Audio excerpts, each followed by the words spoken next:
Welcome to the Bee Formless Flow Driven CEO podcast. I have all the way from Atlanta, Georgia, Sunday evening, 6 p.m. at Angela Gill Nelms. I nearly said Jill then, even though I got the Gill right. Like, welcome to the show, You Angela. nailed it.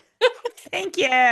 Thank you for having me, especially since I hear it's what, 8 in the morning where you're Yeah, at. Monday. Yeah. And to be very clear, I am just rolling out of bed most days at 8. I wouldn't look beautiful and all ready to go like you do, and I definitely wouldn't be able to pronounce anyone's names. So I'm very impressed Oh, already. thank you. I haven't even had a coffee yet. I've had a herbal tea, but no, I thought this morning it's spring sprung here, so it's nice the weather. So it's kind of like you feel like getting up a lot earlier. But yeah, Oh. no coffee yet. So either. So that'll be interesting, but I'll be fine. But let's talk about you. This is all about you today, and I want to just share a bit of your journey and your successes, and celebrate you really, and then I'll hand it over to you. You're a leadership coach, a speaker, and the host, and I absolutely love this name, Badass Leaders Podcast. You inspire bold, authentic leadership. And I love this whole bold piece because we need it so much in this world right now through unfiltered stories and lessons from trailblazers around the world. You have a career spanning leadership in tech, strategy, and operations, and have built a reputation on resilience, courage, and a willingness to challenge conventional norms. As the founder of Be Brave, Be Badass, and I'm going to ask you how that name came about at some point, you equip leaders with the tools to step into their power, navigate adversity with grit, and lead with impact. But your journey, it's deeply personal because as a single mother of a special needs daughter, you went to school in the late 20s. How amazing. To earn a degree from Georgia Tech. And that decision transformed your sense of potential and resilience. Today, you turn on that lived experience into helping others embrace their true capacity as leaders, courageous, unapologetic, and brave enough to be badass. Tell us about it because it sounds like you had to become a badass to be able to then share how to be a badass with, all these amazing people in the world. So, yeah, tell us about your journey. I love this. Well, I'll tell you first how I came up with Be Brave, Be Yes, Badass. And we actually did just recently get it trademarked. oh, So well we done. will be opening up our online store for people Amazing. that follow the Badass Leaders podcast and want some branded material and want something that really says they're Oh, unleashing their own personal badass of it. So, really, about 14 years ago, I was training for my first triathlon, and a lot of people were talking about how hard it was. And the people have, when they hear your story, especially when it's been a challenging one, a normal response from individuals is, I could never do that. I could never go through that. People always underestimate what they can do. And yeah. what Be Brave, Be Badass is I strongly believe that every individual, team, company, and organization has their own personal badass.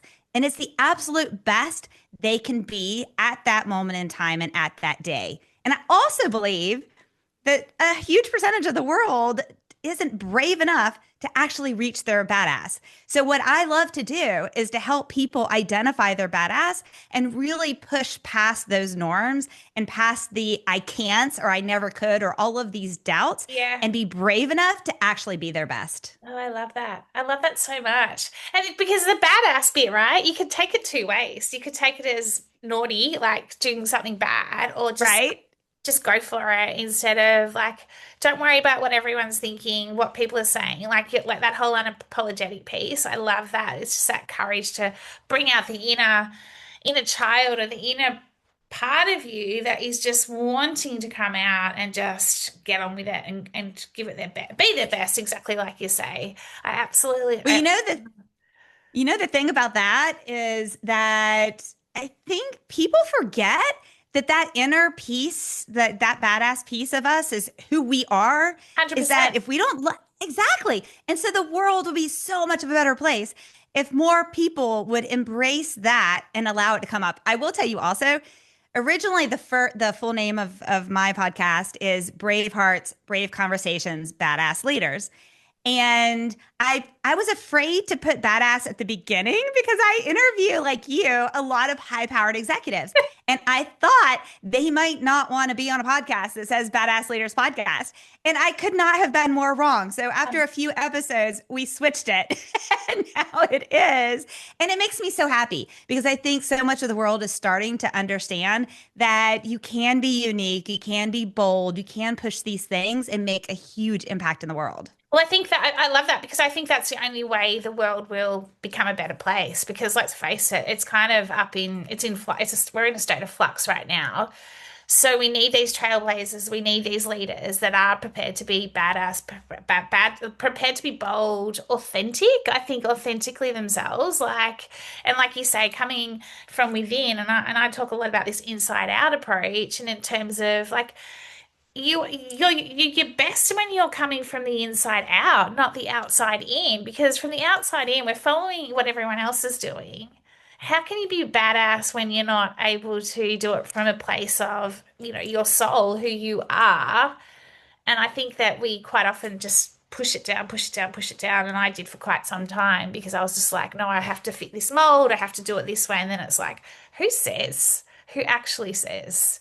The more we can do it the way we believe we need to do it and we know is right intuitively, the better we're going to be and the positive impact we're going to have on the world. So tell us about your And I journey. How did you, Yeah, yeah, tell us all. I want to hear it all. Like the fact you went back to like study in your 20s, like late 20s, singing 29. What was I 29, it's thinking? wild. Like tell us.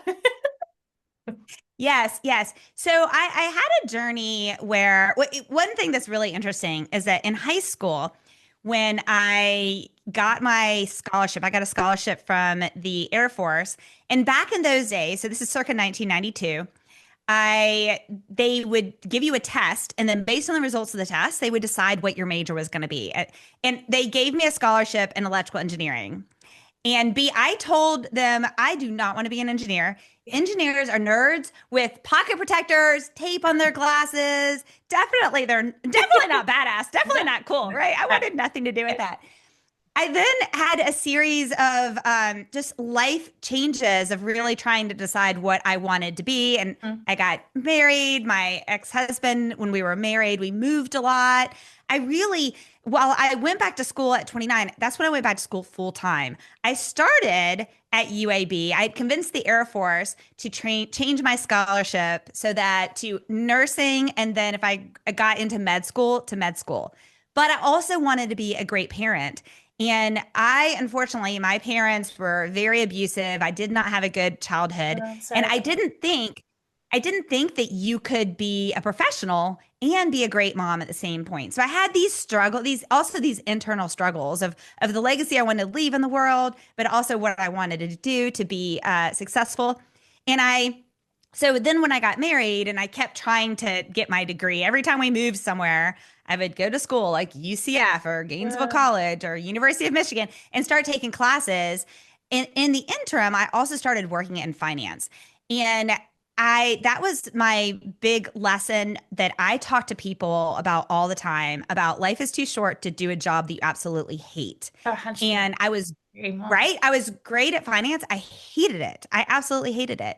And so when I got the opportunity to go back to school and got accepted at Georgia Tech and to major in biomedical engineering as a single mom with a 29, I mean, I was 29, she was 2.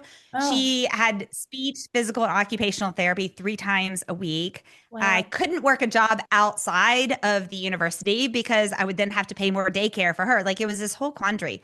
Mm. But you know what it did is I worked really hard and learned so much more than I would have in the beginning because I had a child to support, right? Yeah. And Georgia Tech completely changed my life. I bleed Georgia Tech. I'm incredibly loyal. In fact, I run a program out of Georgia Tech and Emory right now, Wow. commercializing medical technologies. And so I will say, that was a big piece of it. But along the journey, I had my series of major challenges. Like my first child, here, I wanted to be a mother so badly. And my first child, after years of infertility treatment, my first child was stillborn. Oh, And gosh, that's I was just like, so whoa. mad. Yes, I was just like, I've given up all of this, right? And here I can't even have kids. And there are plenty of people out there that can. You can Yeah. imagine the Ugh. anger, right? And I will say that I also learned something from that experience because I finally understood what it was like to lose a child and have, especially if someone who is stillborn, is that people don't see that child. So they don't really, society doesn't really fully understand what you've actually lost because they didn't actually see it as a human Yeah, being. they call that And so, what's that term of grief they call it? It's silent grief or something. Like yes, a yes, psychologist told me yes, ages ago, it's like called silent grief. Like you're just talking about that no one sees it, so that they don't yes. understand it, and you're grieving, and it's almost like this silent grief because there's no way that they can understand what's going on. Have you heard that term before? Yes. Mm, Yes, that's, so yeah, you're spot on. yeah, And the key about this was because I was experiencing that, I knew other women were too. So I created these little scrapbook albums and donated them to the hospital that I was at so that other mothers could put photos of ultrasounds, could put um, photos of all these things and share those with the people that were closest with them so that they could actually get a little bit of a better understanding of that. And I think when I talk with teams and individuals and companies about being brave, being badass, understanding what you want your legacy to be, it's also that if you get the opportunity to go through a really challenging time and you are able to learn lessons from it, and then you're able to make that journey easier for somebody else, yes, then that is what a true legacy is. That is what giving yeah. back is. That's when you're being the best you can absolutely be. And I learned that and experienced that and have really kept that throughout my entire journey. Yeah, that's amazing because it's that whole lived experience, isn't it? That the ability to be Yes. able to share that and go, look, as dark as it's going to get or can get, there is a light. Because when you're in that darkness, the light, sometimes you cannot see it. And you're like, is this ever going to change? Or is this ever going to get any better? Is this it? I don't know if you've had those moments where you're like, is this it? Is this actually it? Because I've certainly had them different, but and you're like looking around. And so to be able to now share that and help others who are like facing adversity or something's happened to them, it's like it will get better.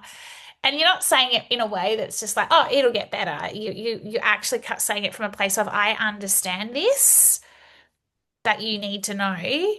At the moment, it's just one step in front of the other, and that's like, do you know what I mean? Like not sugarcoating how bad it can be.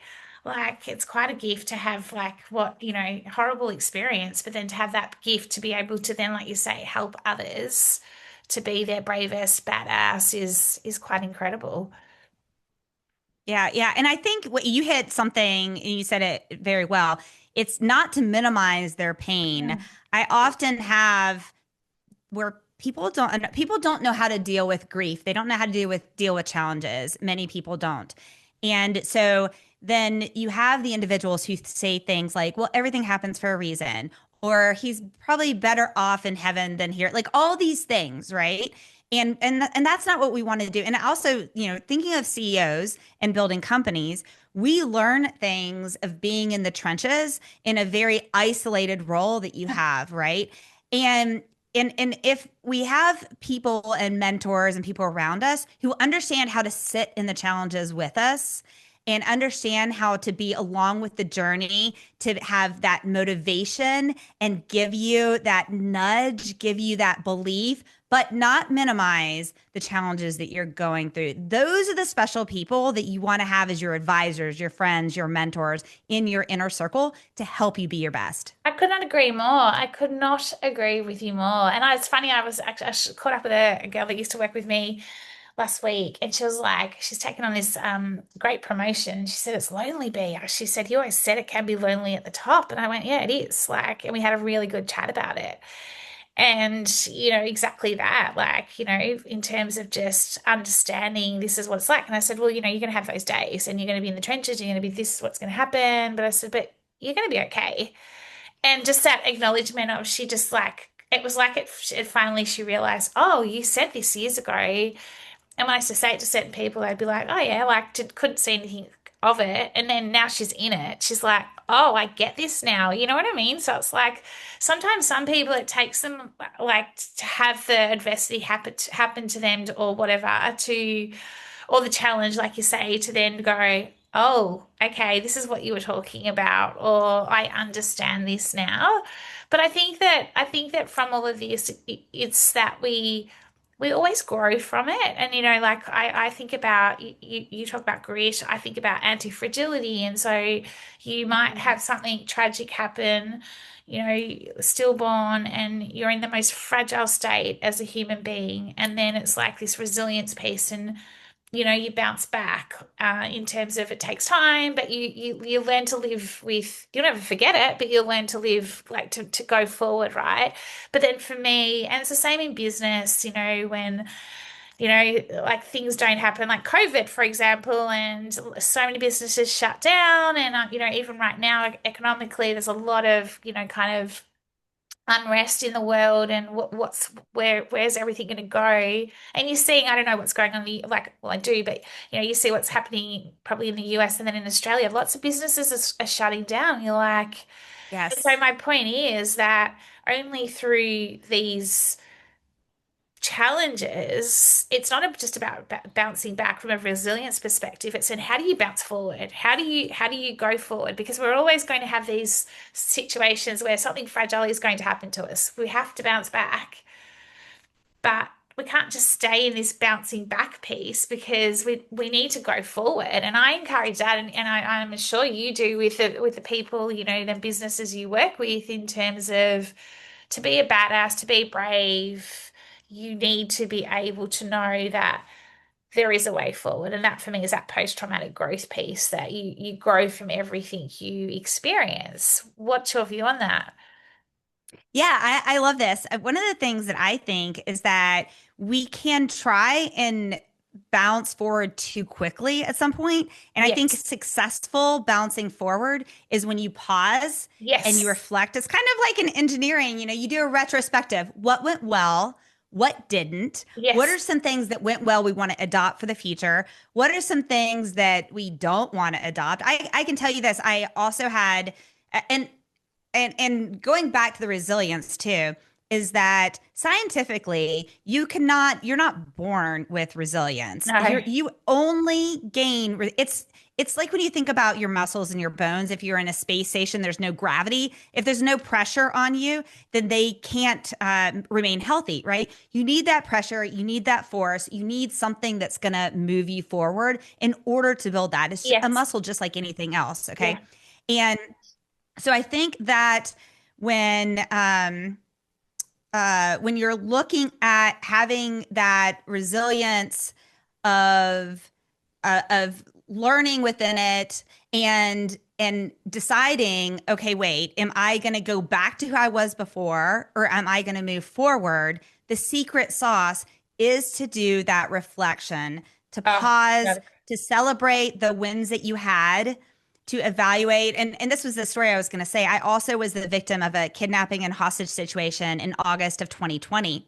And when Whoa, I that look is at, you've yes, just gone like too far. Like what? Like whoa. yes. Yes, I did a whole episode on my podcast I talking have to about, because I listen just to turned it. 50. So I did a 50th birthday episode and talked about the experience.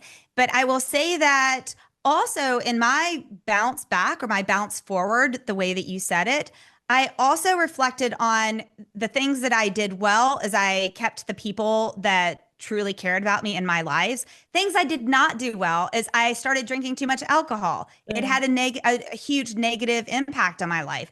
So I didn't handle everything perfectly, but what I am consistently doing is looking at myself and saying, okay, what am I doing really well? And giving myself a pat on the back. Like, you go, girl, give me a high five. Well, I got up this exactly. morning. I did this, whatever the small wins are, and capturing those moments. Yeah, but that's just so brave and vulnerable of you to even share that, because we've all done that. We've like, like anyone who says that their life is perfect or everything's perfect, I call BS on it. Like I'm just like, there's They're not liars. it's not true. Like it's not true. Please stop. Like stop putting on the mask and the facade. I think the more we can share exactly what you've just shared, and I do it too. Like I share when like I've had moments where I've had to just pull myself up and go, what am I doing? What is going on? And I think that quite a bit that you just covered off then is the sitting with it, and that is the most uncomfortable part, is the pause, is sitting with it and seeing what comes up. I found that to be, in my last 3 years of full transformation, inside out, well, just like everything was stripped bare of me. That's been my hardest part, and I'd be interested to hear what you think about that, because so when you were talking about sometimes we bounce forward too fast, I think we want to bounce forward too fast because we want to run away, or we want to just escape what's Yes. happened or any situation. And this happens, and I see this happening with leaders and businesses all the time, where it's like, hang on a second, until we sit with what is going on within us, because, from a founder to a CEO, they are the business at the end of the day. And the business is only going to Yes. be as successful as the founder or the CEO or whoever's running it. And it's like, let's just sit with this. And it's like, let's get real, and let's get raw. And that's for me, that's been the hardest part for me at times, where it's just like, I don't want to sit with this, because then I have to deal with it, and Right. then I have to confront it, and then I have to go, all right, I have to stop doing this, and I have to do this, and I have to change things about myself, and oh, that's scary because I don't know what that looks like, it's just that whole.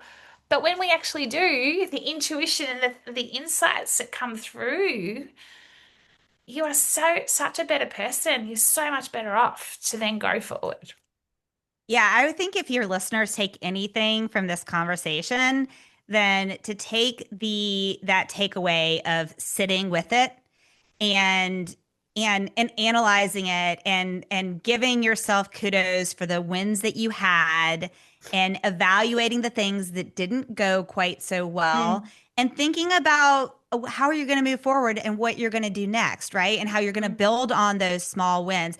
Sometimes when we try and jump too far ahead, I've done this before. I've been married and divorced a couple of times, right? And it's that whole, well, wait, I think I figured out what I did wrong in this selection. So I'm going to have it perfect in the next selection. And then I just picked something else that wasn't right, right? I've never been Instead married, so of, I didn't even know. Like then I've got the other problem where I've never been married. but I think it's that piece. And also the key is that, being founders and CEOs and leaders in whatever situation, whatever mechanism that looks like for your listeners, we also have to feel we have to be vulnerable to understand we don't have to be right all the time. We don't have to be the smartest person in the room. We don't have to be the most charismatic person in the room. We don't have to be right all the time.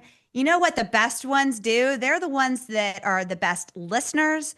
They're the most curious, and they surround themselves with those people that have those other skills, and then they empower them to activate those skills and to become amazing. That's what your best CEO, founder, leaders, that's what they do.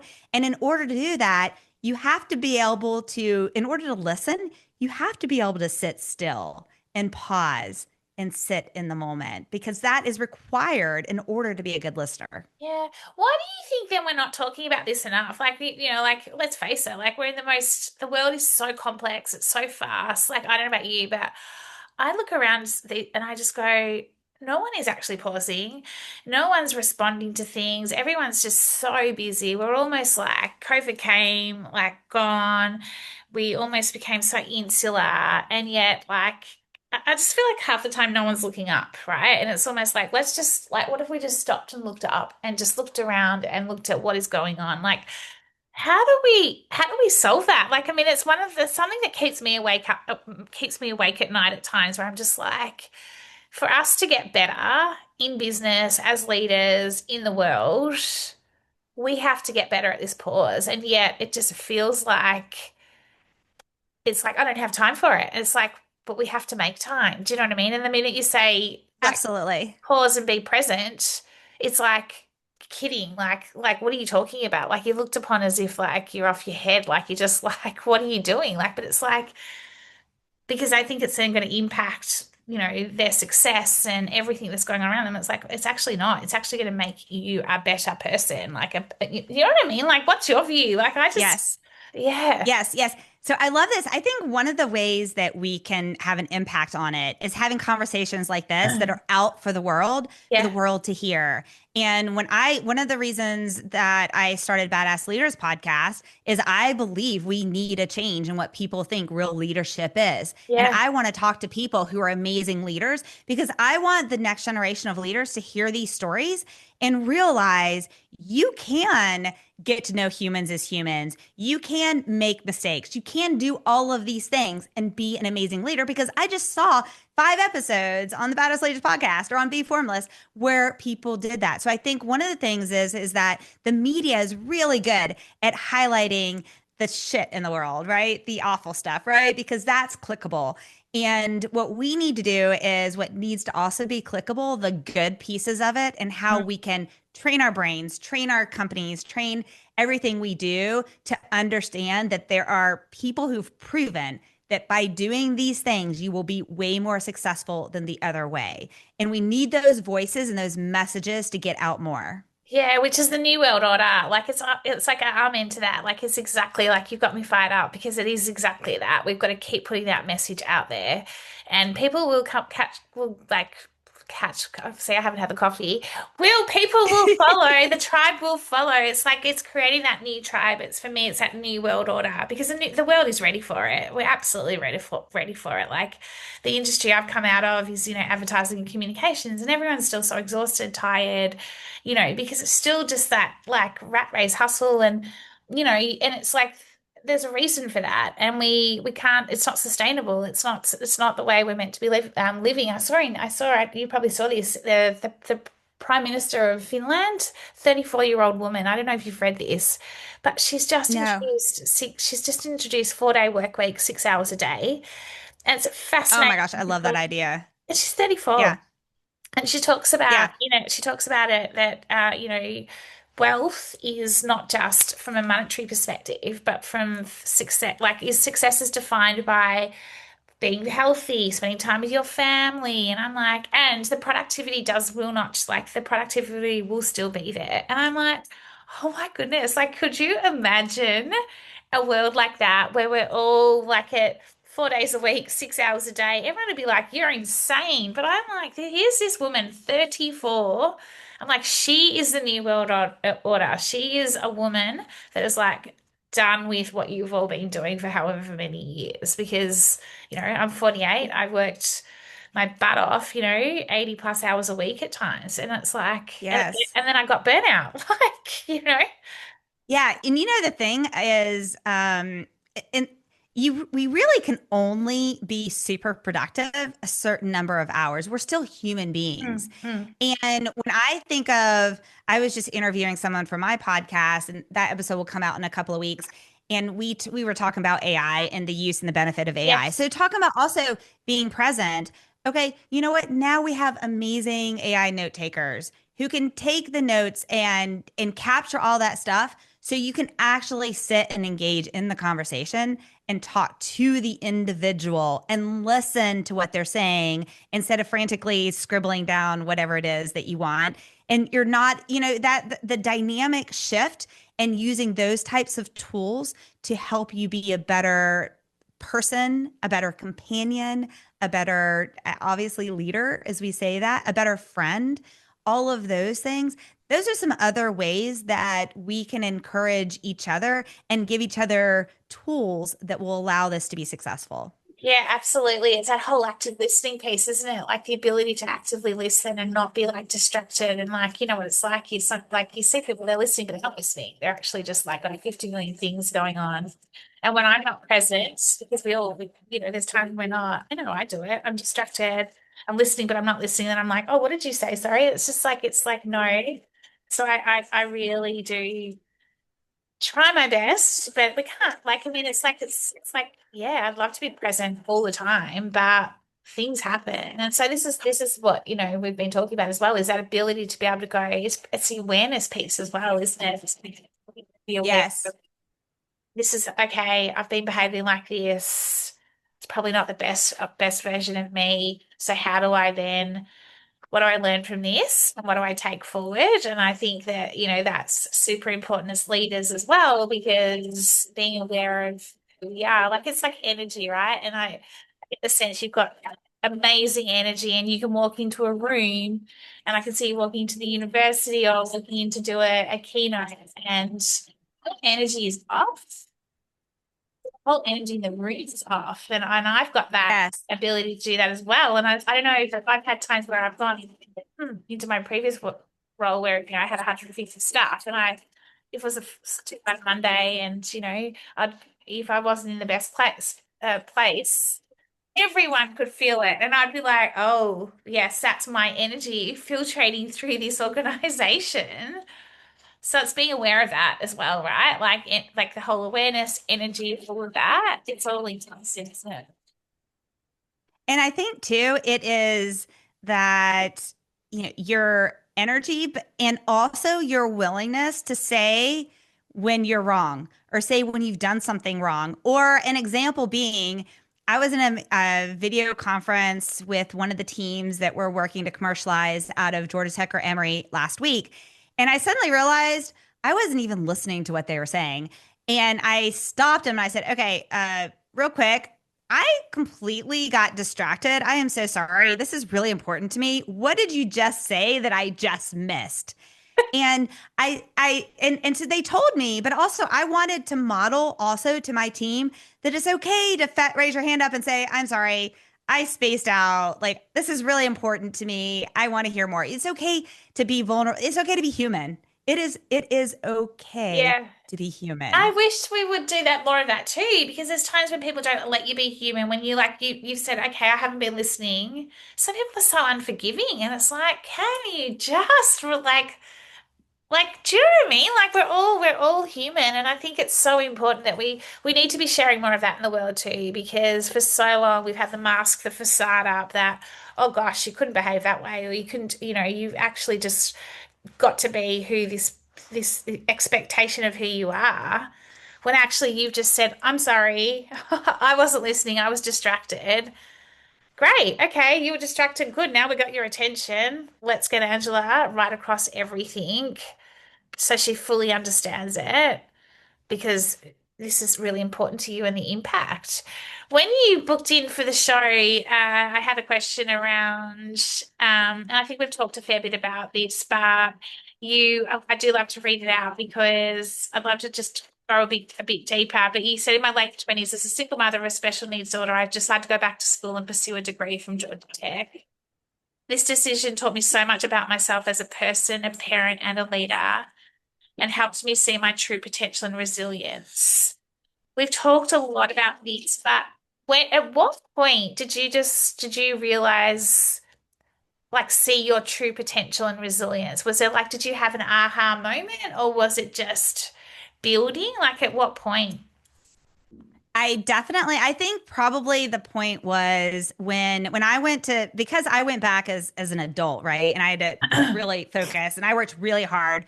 I graduated as one of the top female engineers in my graduating class. I had a lot of leadership. I Amazing. was on the advisory board and president of BMES. I also created this whole award system in biomedical engineering that they now have this whole wall of all these plaques and all these people who've won all these awards that had never existed beforehand. And then what I did was I also when you're graduating with an engineering degree, you typically do what's called like a capstone project. And it's your best project and you're inventing something or whatnot. And before me, all of the teams were all, if you were in biomedical engineering, everyone in your team was in biomedical engineering. If you were electrical, everyone was electrical, right? It was very siloed. Yeah. I thought that was stupid because all the BMEs took the exact same classes I did. Why did I want to invent some new technology with people who knew the exact same thing as I did? So I went to the head of the program and said, "Hey, I want to bring in some people from a couple of different majors and form an interdisciplinary team." And he said, if you can convince the other team, the other departments to do it, you can do it. And I did. And we had to do 3 papers, 3 presentations. But on the day that we presented, our system was a fully enclosed, fully functioning system. And the other students said to Dr. Benkesser, that's not fair. She had these other, and he said, she asked and you didn't. And then Mm. when I interviewed for jobs, I told them about that experience. I told them about the experience of working with people from diverse cultures and diverse teams and backgrounds and how much it helped me become a leader. And I only interviewed for 3 jobs and I got 3 job offers. And it was really how that moment in each of those interviews was almost like a mic drop. They were like, okay, we want to hire her right now.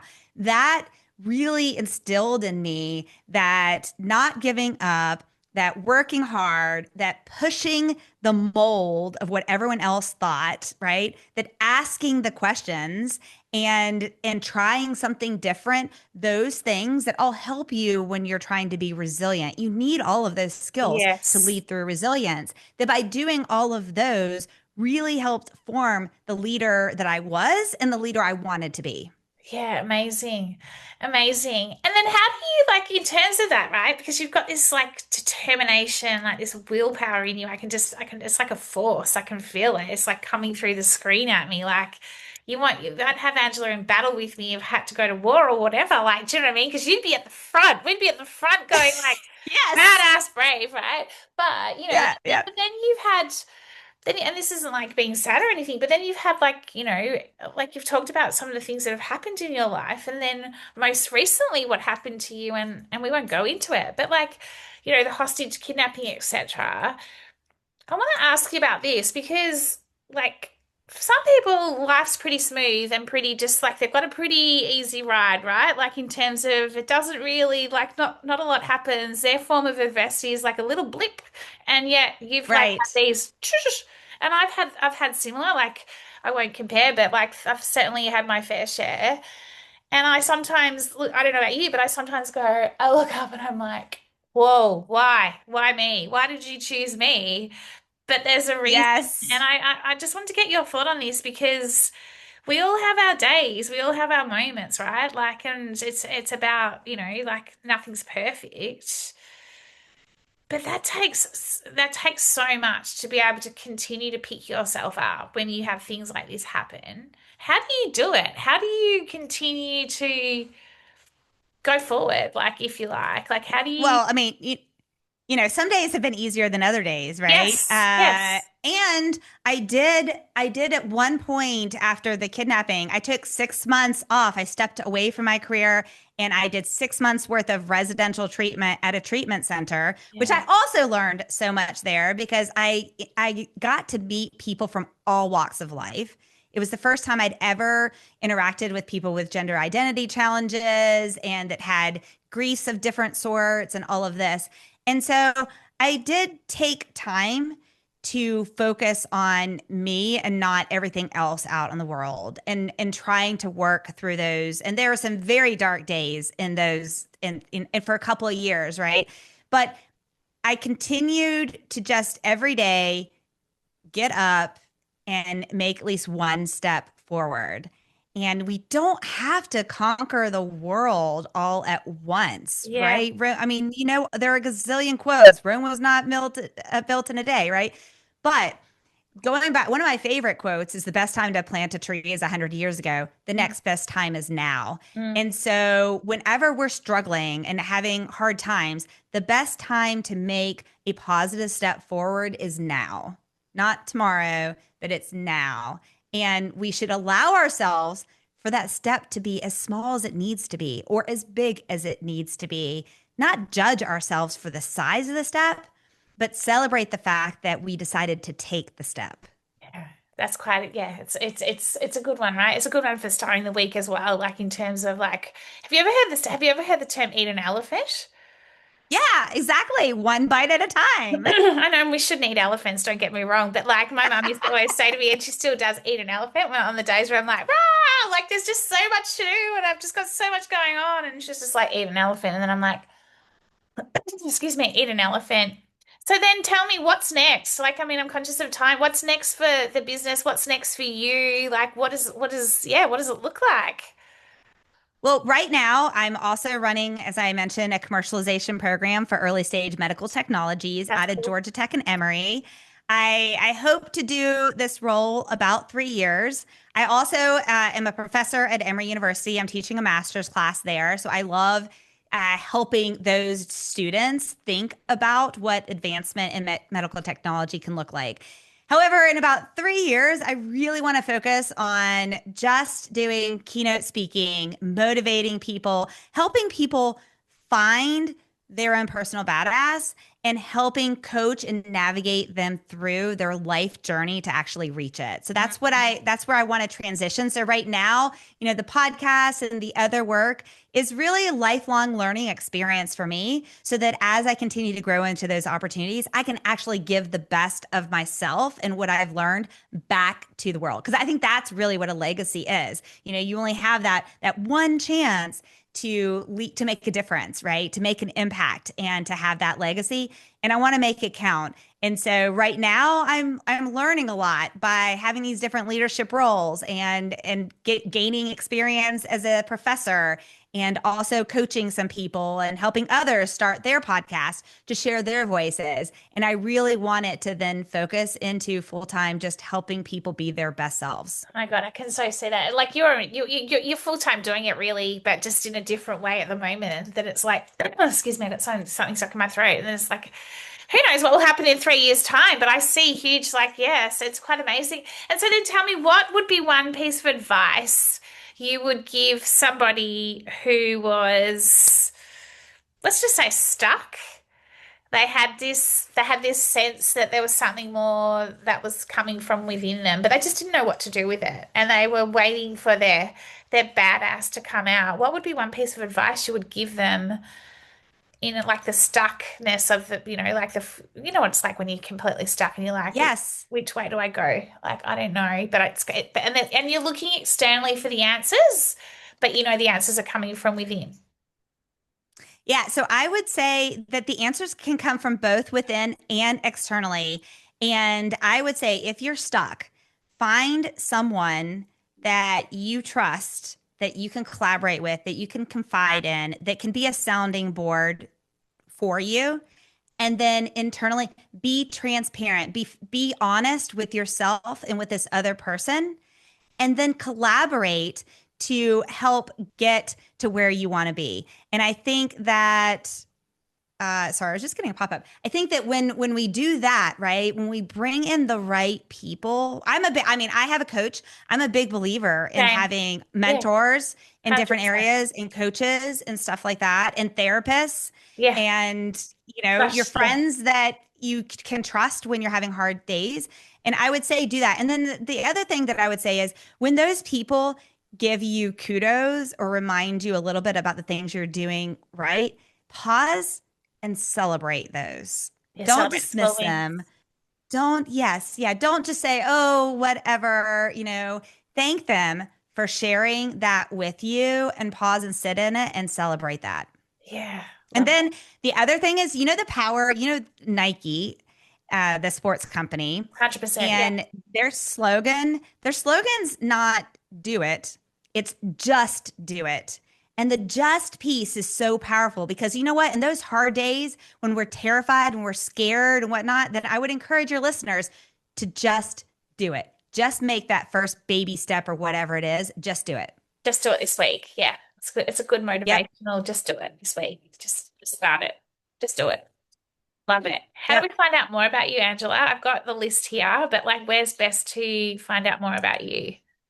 Yes, so you can subscribe to Badass Leaders Podcast. It is on YouTube and on all major podcast platforms. Yeah. So Badass Leaders Podcast. Yeah. You can also find me on LinkedIn, and my website is www.angelagillnelms.com. Or you can also type in bebravebadass.com and it will also take you to my website. Yeah. And you've got Instagram as well, right? Is that right? Yeah. Yes, my handle across all platforms is Be Brave, Be Badass. So if you pull up Facebook, Yeah. Instagram, Twitter Awesome. X, or LinkedIn, they're all the same. Oh, thank you so much. It's been a wonderful chat. Like quite yeah. I've always got so many takeaways and I always come off these calls like this going, oh, I'm so I don't know, I'm just inspired basically. Inspired by and the fact that there's more people, I'm meeting more people around the world that are here to make a difference, leave a legacy, because now is the time to be doing that. And the Yes. change is required in this world to make it a better place. So Amen. Love it. Thank thank you you. so much for coming on the show. Have a wonderful Sunday evening, what's left of it, and a wonderful week ahead. Thank you. Thank you. You do the same. Thank you.